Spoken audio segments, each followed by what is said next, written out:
More than 500,000 copies of Hong Kong newspaper Apple Daily were printed with the message of defiance on Tuesday after the arrest of the paper's owner Jimmy Lai. The day's edition of the paper ran with the headline, "Apple Daily must fight on," plastered on the front page above an image of Lai in handcuffs. He was taken into detention the day before after police raided the pro-democracy tabloid's offices.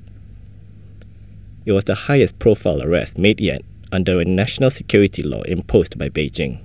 Readers responded by lining up at newsstands across Hong Kong in the early hours of Tuesday morning to get their hands on a copy of the paper. Some vendors even said that they sold out of the newspaper during the morning rush hour. According to the paper's website, more than 500,000 copies were printed, compared with the usual 100,000. The news yesterday makes every youngster want to read Apple Daily. They must read it. Some who don't usually buy newspapers said that they had to buy it. Lai is one of Hong Kong's most prominent democracy activists and a staunch critic of the Communist Party rule in Beijing. Police detained him for suspected collusion with foreign forces after about 200 personnel searched Apple Daily's office and collected boxes of evidence. He was one of 10 people they arrested on Monday, including other Apple Daily executives and 23-year-old Agnes Chow.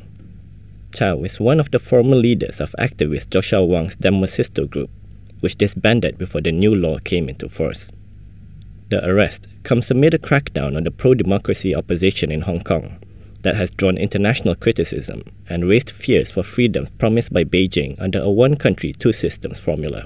What the police did yesterday brutally interfered with the freedom of press. All Hong Kongers with a conscience have to support Hong Kong today and support Apple Daily. International reaction to Lai's arrest came within hours. U.S. Secretary of State Mike Pompeo on Monday called Lai, quote, "a patriot who wanted good things for the people of Hong Kong." Britain claimed the arrest was further evidence that the security law was a pretext to silence opposition. Meanwhile, China's embassy in Britain hit back, urging London to stop using freedom of the press as an excuse to discredit the national security law. In mainland China, the Beijing-backed China Daily said in an editorial that Lai's arrest showed the cost of dancing with the enemy. The paper added that justice delayed didn't mean the absence of justice. In the past, Beijing had labeled Lai as a traitor.